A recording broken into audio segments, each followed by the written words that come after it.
കൂട്ടുകാർക്ക് ഇപ്പം ഞാൻ പഠിപ്പിച്ചു തരാൻ പോകുന്നത് പൂജ്യം. എന്താണ് പൂജ്യം? പൂജ്യം എന്ന് പറഞ്ഞാൽ എന്താണെന്നറിയോ? പൂജ്യം എന്ന് പറഞ്ഞാൽ ഒന്നുമില്ല എന്നാണ് അർത്ഥം. മനസ്സിലായ? പൂജ്യം എന്ന് വെച്ചാൽ ഒന്നുമില്ല. ഒന്നും ഇല്ലാണ്ടിരിക്കുന്നതിനാണ് നമ്മൾ പൂജ്യം എന്ന് പറയുന്നത്. ഇപ്പം ഞാൻ നിങ്ങൾക്കൊരു ഉദാഹരണത്തോടെ ഇപ്പം പഠിപ്പിച്ചു തരാം. എല്ലാവരും നല്ലോണം ശ്രദ്ധിച്ച് കേട്ടോണം കേട്ടോ. വളരെ എളുപ്പമാണ് കേട്ടോ. ഇപ്പോൾ ഇവിടെ എല്ലാവർക്കും പൂക്കൾ ഇഷ്ടമാണല്ലോ അല്ലേ? എല്ലാവർക്കും പൂക്കൾ ഇഷ്ടമാണ്. ഇവിടെ ഞാൻ എത്ര പൂക്കൾ വരഞ്ഞിട്ടുണ്ട് ഒന്ന് പറഞ്ഞേ. ഇവിടെ ഇപ്പോൾ എത്ര പൂക്കൾ ഞാൻ വരച്ച് വെച്ചിട്ടുണ്ട്? ഒന്ന് എണ്ണിയേ. 1 2 3 അല്ലേ? എത്രയാണ്? 3 പൂവുണ്ട്. അപ്പോൾ എത്ര ഉണ്ട് പൂവ്? 3 എണ്ണം ഉണ്ട് അല്ലേ? ശരി. എനിക്ക് ഈ പൂ ഭയങ്കര ഇഷ്ടമായി. ഈ പൂ എനിക്ക് ഭയങ്കര ഇഷ്ടമായി. എനിക്കെൻ്റെ തലയിൽ ചൂടണം എന്നൊരു മോഹം. അപ്പം ഞാൻ ആ പൂവങ്ങ് പറിച്ച്. ഇനി എത്ര ഉണ്ട് ഒന്ന് പറഞ്ഞേ. 1 2 അല്ലേ? എത്ര പൂ ബാക്കിയുള്ളത്? 2 പൂ മാത്രമേ ബാക്കിയുള്ളൂ. അപ്പം ഇത് 2 ഉള്ളൂ അല്ലേ? ശരി. പിന്നെയും എനിക്ക് ഈ പൂ ഭയങ്കര ഇഷ്ടമായി. ഈ പൂവ് എനിക്ക് വേണമെന്നൊരു തോന്നൽ. അപ്പം ഞാൻ ഈ പൂവും പറിച്ചു. അപ്പോൾ ഇനിയിപ്പോൾ ബാക്കി എന്താ ഉള്ളത്? ഒറ്റ പൂവേ ഉള്ളൂ അല്ലേ? ഒരു പൂ മാത്രമേ ബാക്കിയുള്ളൂ. അപ്പോൾ ഒരു പൂ മാത്രമേ നമുക്ക് ബാക്കിയുള്ളൂ അല്ലേ? ഇനി എനിക്ക് പിന്നെയും ഈ പൂവ് വേണം. ഈ പൂവ് എനിക്ക് തലയിൽ ചൂടണം എന്നുള്ളൊരാഗ്രഹം വന്ന്. അപ്പം ഞാൻ എന്താ ചെയ്യുന്നത്? ഞാൻ ഈ പൂവ് അങ്ങ് എടുക്കുക. അപ്പം ഞാൻ ഈ പൂവ് എടുത്ത് എൻ്റെ തലയിൽ ചൂടി. ഇപ്പം എന്താ ഉള്ളത്? ഒന്നുമില്ല അല്ലേ? എന്താ ഉള്ളത്? 3 പൂവിന്ന് 2 കുറഞ്ഞ് 1 കുറഞ്ഞ് ലാസ്റ്റ് ഞാൻ ആ ഒരു പൂവ് എടുത്ത് തലയിൽ ചൂടി. ഇപ്പം നോക്കിയാൽ ഒന്നുമില്ല അല്ലേ? അപ്പോൾ ഈ ഒന്നുമില്ല എന്ന് പറയുന്നത് നമ്മൾ കണക്കിൽ പൂജ്യം എന്നാണ് പറയുന്നത്. മനസ്സിലായ? എന്താണിത്? ഇതാണ് പൂജ്യം. അപ്പോൾ ഒന്നുമില്ലാത്തൊരു അവസ്ഥയ്ക്കാണ് നമ്മൾ പൂജ്യം എന്ന് പറയുന്നത്. മനസ്സിലായല്ലോ കൂട്ടുകാർക്ക്? ഇനി പൂജ്യത്തെ പറ്റി കുറച്ചുകൂടി അറിയാൻ വേണ്ടി ഞാൻ നിങ്ങൾക്ക് ഒരു ഉദാഹരണം കൂടി പറയാം. എന്താ ഇവിടെ ഉള്ളത്? ആപ്പിള് അല്ലേ? ആപ്പിൾ എല്ലാവർക്കും ഇഷ്ടമല്ലേ? ചുവന്ന് തുടുത്ത ആപ്പിൾ ആർക്കാ ഇഷ്ടമില്ലാത്തത്? ശരി. ഇവിടെ എത്ര ആപ്പിളുണ്ട് ഒന്ന് പറഞ്ഞേ. നമുക്ക് എണ്ണി നോക്കാം. ശരി.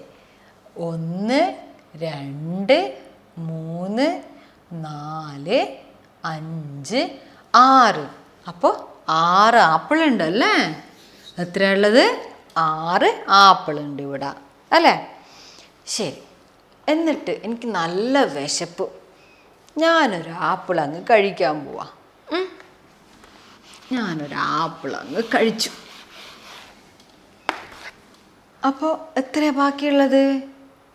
ഒന്ന് എണ്ണി നോക്കിയേ. 1 2 3 4 5 അല്ലേ? എത്രയുള്ളത്? 5 ആപ്പിളേ ഉള്ളൂ ഇപ്പോൾ. എത്ര?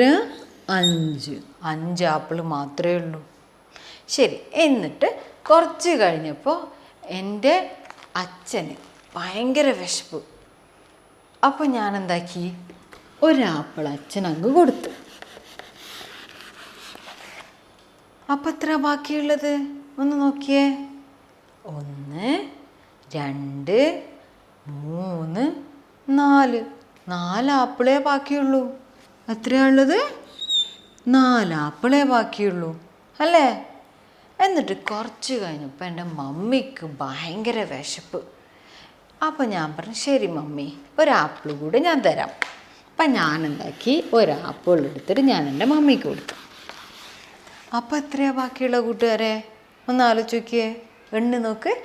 1 2 3 3 ആപ്പിളേ ബാക്കിയുള്ളൂ. അയ്യോ, എത്രയേ ബാക്കിയുള്ളേ? 3 ആപ്പിളേ ബാക്കിയുള്ളൂ അല്ലേ? അപ്പോൾ കുറച്ച് കഴിഞ്ഞപ്പോൾ എൻ്റെ അനുജ വന്ന് പറയാ, എനിക്ക് വിശക്കുന്നു, എനിക്കൊരു ആപ്പിൾ വേണമെന്ന് പറയുന്നു. അപ്പോൾ ഞാൻ പറയും, ശരി എന്നാൽ പിന്നെ എടുത്ത ഒരാപ്പിൾ. അപ്പം ഞാൻ ഒരാപ്പിൾ അങ്ങ് എൻ്റെ അനുജന് കൊടുക്കുക. അപ്പം എത്രയാണ് ബാക്കിയുള്ളത് ഒന്ന് പറഞ്ഞേ? 1 2 എത്രയാണ് ബാക്കിയുള്ളത്? 2 മാത്രമേ ബാക്കിയുള്ളൂ അല്ലേ? അപ്പോൾ കുറച്ച് കഴിഞ്ഞപ്പോൾ എൻ്റെ അമ്മൂമ്മ വന്ന് പറയാ, എനിക്കൊരു ആപ്പിൾ വേണം, എനിക്ക് വിശന്നിട്ട് വയ്യ, രാവിലെ തൊട്ട് ഞാൻ ഒന്നും കഴിച്ചിട്ടില്ല എന്ന് പറയാം. അപ്പം ഞാൻ പറഞ്ഞ് ശരി എന്നാൽ ഒരാപ്പിൾ അമ്മൂമ്മ എടുത്തോ. അപ്പോൾ ബാക്കി എത്രയാണ് ഉള്ളത്? 1 ഒറ്റ ആപ്പിൾ മാത്രമേ ബാക്കിയുള്ളൂ അല്ലേ? എന്നിട്ട് അവസാനം അപ്പൂപ്പൻ വരിക. അപ്പൂപ്പൻ വന്ന് പറയുക, എല്ലാവർക്കും നീ ആപ്പിൾ കൊടുത്ത്, അതെന്താ എനിക്ക് മാത്രം ആപ്പിൾ തരാത്ത? എനിക്ക് പല്ലില്ലാത്തതുകൊണ്ടാണോ? അപ്പം ഞാൻ പറഞ്ഞു, അല്ല അപ്പൂപ്പ, ഒരു ആപ്പിൾ മാത്രമേ ബാക്കിയുള്ളൂ. ശരി, അത് അപ്പൂപ്പൻ തന്നെ എടുത്തോന്ന് പറഞ്ഞിട്ട് ഞാൻ അപ്പൂപ്പന് ഒരാപ്പിൾ അങ്ങ് കൊടുത്തു. അപ്പം എന്തായി? ഒന്നുമില്ല അല്ലേ? എല്ലാ ആപ്പിളും എല്ലാവരും കഴിച്ചു. ഇപ്പം എന്താ ഉള്ള ബാക്കി? ഒന്നുമില്ല, 0 അല്ലേ? എന്താണുള്ളത്? 0. മനസ്സിലായില്ലേ കൂട്ടുകാർക്ക് 0 എങ്ങനെയാണ് വരുന്നതെന്ന്? കൂട്ടുകാർക്ക് ഇനി ഞാൻ ഒരു ഉദാഹരണം കൂടി പറഞ്ഞു തരാം. ഇതെന്താണ്? തെങ്ങ് അല്ലേ? എന്താണിത്? തെങ്ങ്. തെങ്ങിനെ കൂടെ നമുക്ക് എന്താ ഉപയോഗമുള്ളത്? നമുക്ക് തേങ്ങ കിട്ടും അല്ലേ? എന്താ കിട്ടുക? തേങ്ങ കിട്ടും. തേങ്ങനെ കൊണ്ട് നമ്മൾ പലഹാരങ്ങളുണ്ടാക്കും, കറി ഉണ്ടാക്കും, ചിലപ്പോൾ നമ്മൾ തേങ്ങൻ്റെ വെള്ളം കുടിക്കും, എപ്പോഴും വെള്ളം കുടിക്കും അല്ലേ? തേങ്ങ പച്ചക്ക് തിന്നുകയും ചെയ്യും, നല്ല മധുരമാണ് അല്ലേ തേങ്ങയ്ക്ക്? അപ്പോൾ ഇവിടെ ഇപ്പോൾ എത്ര തേങ്ങ ഉണ്ട് ഒന്ന് പറഞ്ഞേ കൂട്ടുകാർ? ഒന്ന് എണ്ണി കാണിച്ചേ. 1 2 3 4 5 6 എത്രയുള്ളത്? 6 തേങ്ങ ഉണ്ട് അല്ലേ? എത്രയുള്ളത്? 6 തേങ്ങ ഉണ്ട്. ശരി, അപ്പോൾ ഇനി ഈ 6 തേങ്ങയിൽ പെട്ടെന്ന് ഞാൻ പറയാം, എനിക്ക് തേങ്ങ വെള്ളം വേണമെന്ന് ഭയങ്കര ആഗ്രഹം. അപ്പം ഞാൻ എന്താക്കി, തെങ്ങ് കയറുന്ന ഒരാളുടെ അടുത്ത് പറഞ്ഞു, ചേട്ടാ ഒരിക്കൽ എനിക്ക് ഒരു തേങ്ങ ഒന്ന് പറിച്ചിട്ട് തരാമോ എന്ന് ചോദിക്കും.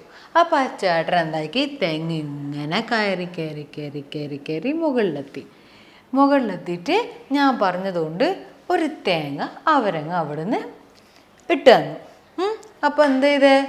ഒരു തേങ്ങ അങ്ങ് അവർ ഇട്ട് തന്നു. ഒരു തേങ്ങ ഞാനങ്ങ് എടുത്ത്. മനസ്സിലായ? അപ്പോൾ ഒരു തേങ്ങ ഞാനങ്ങ് എടുത്ത്. അപ്പോൾ എത്രയാണ് ബാക്കിയുള്ളത്? ഒന്ന് എണ്ണി നോക്കിയേ. 1 2 3 4 5 5 തേങ്ങ മാത്രമേ ബാക്കിയുള്ളൂ അല്ലേ തെങ്ങിൽ? എത്രയാണ് ബാക്കിയുള്ളത്? 5 തേങ്ങ മാത്രമേ ബാക്കിയുള്ളൂ അല്ലേ? എന്നിട്ട് കുറച്ച് കഴിഞ്ഞപ്പോൾ ഞാൻ പിന്നെ പറഞ്ഞു, ചേട്ടാ ശരി ഒരു തേങ്ങയും കൂടി അങ്ങ് ഇട്ടാന്ന് താഴേക്ക്, ഞാൻ അതിനെ കൊണ്ടൊരു കറി ഉണ്ടാക്കിക്കോളാം എന്ന് പറയും. അപ്പോൾ ആ ചേട്ടൻ എന്താക്കി, ഒരു തേങ്ങയും കൂടി അവരങ്ങും ഇട്ടാന്ന് എനിക്ക്. എന്താ ചെയ്തേ? ഒരു തേങ്ങയും കൂടി തെങ്ങ് നിന്ന് പറിച്ച് എനിക്ക് ഇട്ടാന്ന്. അപ്പോൾ എത്രയാണ് ബാക്കിയുള്ളത് ഒന്ന് പറഞ്ഞേ? 1 2 3 4 എന്ത്? 4 തേങ്ങ മാത്രമേ ബാക്കിയുള്ളൂ അല്ലേ? എത്രയാണ് ബാക്കിയുള്ളത്? 4 തേങ്ങ മാത്രമേ ബാക്കിയുള്ളൂ അല്ലേ? ശരി, എന്നിട്ട് ഞാൻ കുറച്ച് കഴിഞ്ഞപ്പോൾ പറഞ്ഞു, ചേട്ടാ ഒരു കാര്യം ചെയ്യ്, എനിക്ക് കുറച്ച് പലഹാരങ്ങൾ ഉണ്ടാക്കണം, നല്ല തേങ്ങൻ്റെ ബിസ്ക്കറ്റൊക്കെ ഉണ്ടാക്കണം എന്ന് ഭയങ്കര ആഗ്രഹം എന്ന് പറഞ്ഞു. അപ്പോൾ ചേട്ടൻ പറഞ്ഞു ശരി എന്നാൽ പിന്നെ ഞാൻ ഒരു തേങ്ങയും കൂടി ഇട്ടുതരാമെന്ന് പറഞ്ഞു. അപ്പോൾ എന്തൊക്കെയാ ചേട്ടൻ എന്തൊക്കെയാ എനിക്കൊരു തേങ്ങയും കൂടി അങ്ങ് ഇട്ടാന്ന്. അപ്പോൾ എത്ര ബാക്കിയുള്ളത് ഒന്ന് പറഞ്ഞേ? അപ്പോൾ ഒരു തേങ്ങയും കൂടി ഇട്ടന്നപ്പം 1 2 3 3 തേങ്ങ മാത്രമേ ബാക്കിയുള്ളൂ അല്ലേ? തെങ്ങുമ്പോൾ എന്താ എത്രയാണ് ബാക്കിയുള്ളത്? വെറും 3 തേങ്ങ മാത്രമേ ബാക്കിയുള്ളൂ. അപ്പോൾ കുറച്ച് കഴിഞ്ഞപ്പോൾ ഞാൻ പറഞ്ഞു ചേട്ടാ ഒരു കാര്യം ചെയ്യും, എനിക്ക് ചട്ടണി ഉണ്ടാക്കണം. എന്ത്? തേങ്ങൻ്റെ ചട്ടണി ഉണ്ടാക്കണം. അപ്പം ചേട്ടൻ പറഞ്ഞു ശരി നീ ഒരു തേങ്ങയും കൂടി അങ്ങ് എടുത്തോ, ഞാൻ ഇട്ടുതരാമെന്ന് പറഞ്ഞിട്ട് ഒരു തേങ്ങയും കൂടി അങ്ങ് ഇട്ടാന്ന്. അപ്പോൾ ബാക്കി എത്രയാണ് തേങ്ങ ഉള്ളത്? 1 2. എത്രയാണ് ബാക്കിയുള്ളത്? 2 അല്ലേ? ഇപ്പം എത്രയാ? 2 തേങ്ങ മാത്രമേ ബാക്കിയുള്ളൂ അല്ലേ? അപ്പം കുറച്ച് കഴിഞ്ഞപ്പോൾ ഞാൻ പറഞ്ഞേ ഒരു കാര്യം ചെയ്യും ചേട്ടാ, എനിക്ക് ഒരു തേങ്ങയും കൂടി വേണം. അപ്പം ചേട്ടൻ ചോദിച്ച് എന്തിനാ? അപ്പം പറഞ്ഞു ഞാൻ തേങ്ങനെ കൊണ്ട് ഞാൻ വെളിച്ചെണ്ണ ഉണ്ടാക്കണം, അതുകൊണ്ട് എനിക്കത് കൊപ്പരയാക്കി എടുക്കണം, അതുകൊണ്ട് എനിക്കൊരു തേങ്ങ താ. അപ്പം ചേട്ടൻ എന്താക്കി എനിക്ക് ഒരു തേങ്ങയും കൂടി അങ്ങ് ഇട്ടാന്ന്. എന്തായത്? ഒരു തേങ്ങയും കൂടി അങ്ങ് ഇട്ടാന്ന്. അപ്പോൾ ബാക്കി എത്രയുള്ളത്? 1 അല്ലേ? ഒറ്റ തേങ്ങ മാത്രമേ ഇപ്പോൾ ബാക്കിയുള്ളൂ. അപ്പോൾ അവസാനം എന്താക്കി ആ തെങ്ങ് കയറുന്ന ചേട്ടൻ പറഞ്ഞു ശരി ഒരൊറ്റ തേങ്ങനെ കൊണ്ട് എന്താ ചെയ്യാൻ പോകുന്നത്, ഒരു കാര്യം ചെയ്യും, നീ ആ തേങ്ങ അങ്ങ് എടുത്തോ എന്ന് പറഞ്ഞിട്ട് ആ ചേട്ടൻ എനിക്ക് ഈ തേങ്ങയും അങ്ങ് ഇട്ട് തന്നു നിലത്ത്. അപ്പം എത്രയാണ് ബാക്കിയുള്ളതെന്ന് നോക്കിയേ? ഒന്നുമില്ല അല്ലേ? തേങ്ങ എന്തെങ്കിലും ഉണ്ടോ? ഇല്ല, തെങ്ങിൽ ഒരു തേങ്ങയും ഇല്ല. എന്താ ഉള്ളത്? ഒരു തേങ്ങയും ഇല്ല. ഇപ്പോൾ മനസ്സിലായില്ലേ കൂട്ടുകാർക്ക്? പൂജ്യം എന്ന് വെച്ചാൽ എന്താ? ഒന്നുമില്ല എന്ന് പറയുന്നതാണ് പൂജ്യം എന്ന്. മനസ്സിലായില്ലേ? ശരി കൂട്ടുകാരെ, അടുത്ത ഞാൻ നിങ്ങൾക്കൊരു ഉദാഹരണം കൂടി തരാം. എന്തിന്? പൂജ്യം അതെങ്ങനെയാണെന്നുള്ളത് മനസ്സിലാക്കാൻ. ശ്രദ്ധിച്ചിരുന്നോ? കൂട്ടുകാരൊക്കെ ബീച്ചിൽ പോയിട്ടില്ലേ? കടപ്പുറത്ത് പോയിട്ടില്ലേ? കടപ്പുറത്ത് ഇങ്ങനെ ഒരു ബോർഡിൽ ഒരുപാട് ബലൂണുകൾ ഇങ്ങനെ വെച്ചിട്ടുണ്ടാവും. എന്നിട്ടൊരു തോക്കും കയ്യിൽ തന്നിട്ട് പറയും ഓരോ ബലൂണും പൊട്ടിക്കണം. എങ്ങനെ? ഓരോ ബലൂണിലും കറക്റ്റ് ഉന്നം നോക്കിയിട്ട് വെടിവെച്ചിട്ട് ഓരോ ബലൂണിനെയും പൊട്ടിക്കണം. അപ്പം ഞാനൊരു തോക്കങ്ങ് എടുത്തിട്ട് ഞാനൊരു ബലൂൺ അങ്ങ് പൊട്ടിച്ചു. ഒരു ബലൂൺ പൊട്ടിച്ച് അതിന് മുമ്പ് നമുക്ക് ആദ്യം എത്ര ബലൂണെന്ന് നമുക്ക് നോക്കാം. 1 2 3 4 5 6 7 8 9. എത്രയാണുള്ളത്? 9 ബലൂണുണ്ട് അല്ലേ? എത്രയാണുള്ളത്? 9 ബലൂണുണ്ട്. അപ്പം ഞാൻ ഈ പറഞ്ഞതുപോലെ ഒരു തോക്കങ്ങെടുത്ത് ഞാനൊരു ബലൂൺ ഉന്നം വെച്ചിട്ട് പൊട്ടിച്ചു. അപ്പോൾ ഒരു ബലൂൺ അങ്ങ് പൊട്ടി. അപ്പോൾ എത്രയുള്ള ബാക്കി? ഒന്ന് എണ്ണി നോക്കിയേ. 1 2 3 4 5 6 7 8. 8 ബലൂണേ ബാക്കിയുള്ളൂ അല്ലേ? എത്രയുള്ളത്? 8 ബലൂണേ നമുക്ക് ബാക്കിയുള്ളൂ. അപ്പം ഞാൻ എന്താക്കി പിന്നെയും തോക്കെടുത്തിട്ട് ഉന്നം വെച്ച് ഒരു ബലൂണും കൂടി അങ്ങ് പൊട്ടിച്ച്. ഒരു ബലൂണ് ഞാനങ്ങ് പൊട്ടിച്ച്. അപ്പം എത്ര ബാക്കിയുള്ളത് നോക്കിയേ. 1 2 3 4 5 6 7. എത്ര ബാക്കിയുള്ളത്? 7 ബലൂണും ബാക്കിയുണ്ട്. എത്ര? 7 ബലൂണ് അല്ലേ? അപ്പോൾ കുറച്ച് കഴിഞ്ഞപ്പോൾ ഞാൻ പിന്നെയും എടുത്തിട്ട് ഒരു ബലൂണും കൂടി അങ്ങ് പൊട്ടിച്ച്. അപ്പം എന്തായി? എണ്ണി നോക്കിയേ കൂട്ടുകാർ. 1 2 3 4 5 6 അല്ലേ? എത്രയാണുള്ളത്? 6 ബലൂണേ ബാക്കിയുള്ളൂ. ഞാൻ എൻ്റെ പിന്നെ ഒരു ബലൂൺ അങ്ങ് പൊട്ടിച്ച്. അപ്പം എത്രയുള്ളത് ഒന്ന് നോക്കിയാൽ കൂട്ടുകാർ. 1 2 3 4 5. എത്ര? 5 ബലൂണേ ഇപ്പോൾ ബാക്കിയുള്ളൂ അല്ലേ? അതിനിപ്പോൾ ഞാൻ എന്താക്കി പിന്നെ എടുത്തിട്ട് ഒരു ബലൂണും കൂടി അങ്ങ് പൊട്ടിച്ചു. ഏത്? ഈ ഒരു ബലൂണ് ഞാനങ്ങ് പൊട്ടിച്ച്. അപ്പോൾ കൂട്ടുകാരെന്ന് പറഞ്ഞേ എത്ര ബലൂണാണ് ബാക്കിയുള്ളത്? 1 2 3 4. വെറും 4 ബലൂണേ ബാക്കിയുള്ളൂ അല്ലേ? എത്രയാണ് ബാക്കിയുള്ള? 4 ബലൂണേ ബാക്കിയുള്ളൂ. കുറച്ച് കഴിഞ്ഞപ്പോൾ ഞാൻ എന്താക്കി പിന്നെ ഒരു ബലൂൺ അങ്ങ് പൊട്ടിച്ചു. അപ്പം എത്രയാണ് ബാക്കിയുള്ളത് ഒന്ന് പറഞ്ഞേ. 1 2 3. വെറും 3 ബലൂണേ ബാക്കിയുള്ളൂ അല്ലേ? എത്രയാണ് ബാക്കിയുള്ളത്? 3 ബലൂണേ ബാക്കിയുള്ളൂ. അപ്പോൾ പിന്നെ ഞാനൊരു ബലൂൺ അങ്ങ് പൊട്ടിച്ച്. കറക്റ്റായിട്ട് ഉന്നുണ്ട് കേട്ടോ. അപ്പം എന്തായി? എത്ര ബാക്കിയുള്ളത്? 1 2. എത്ര ബാക്കിയുള്ളത്? 2 ബലൂണേ ബാക്കിയുള്ളൂ അല്ലേ? അപ്പോൾ അവസാനം ഞാൻ പിന്നെയും ശരി എന്നാൽ 2 ബലൂണല്ലേ ഉള്ളൂ, ഇനി ഒരു ബലൂൺ കിടക്ക് പൊട്ടിച്ചേക്കാന്ന് വെച്ചിട്ട് ഞാൻ എന്താക്കി ഒരു ബലൂൺ അങ്ങ് പൊട്ടിച്ച്. അങ്ങനെ ഒരു ബലൂൺ ഞാനങ്ങ് പൊട്ടിച്ച്. അപ്പം എത്രയാണ് ബാക്കിയുള്ളത്? 1 അല്ലേ? എത്രയാണ് ബാക്കിയുള്ള? ഒറ്റൊരു ബലൂണേ ഉള്ളൂ ബാക്കി അല്ലേ? അവനെ വെച്ചതിന് ഒരു ബലൂൺ മാത്രം വെച്ചിട്ട് എന്താ കാര്യം? അതിന് നമുക്കങ്ങ് പൊട്ടിക്കാന്ന് പറഞ്ഞിട്ട് ഞാൻ എന്താക്കി തോക്കെടുത്തിട്ട് ഉന്നം വെച്ച് ഒരു ബലൂൺ അങ്ങ് പൊട്ടിച്ച്. ബാക്കി എന്താ ഉള്ളത്? ബോർഡിലൊന്നുമില്ല അല്ലേ? ഇപ്പം ആ ബോട്ടിൽ എന്താ ഉള്ളത്? ഒന്നുമില്ല. ഇപ്പം മനസ്സിലല്ലേ കൂട്ടുകാർക്ക്? 0 എന്ന് പറഞ്ഞു കഴിഞ്ഞാൽ ഒന്നുമില്ല എന്നാണ് നമ്മൾ ഉദ്ദേശിക്കുന്നത്.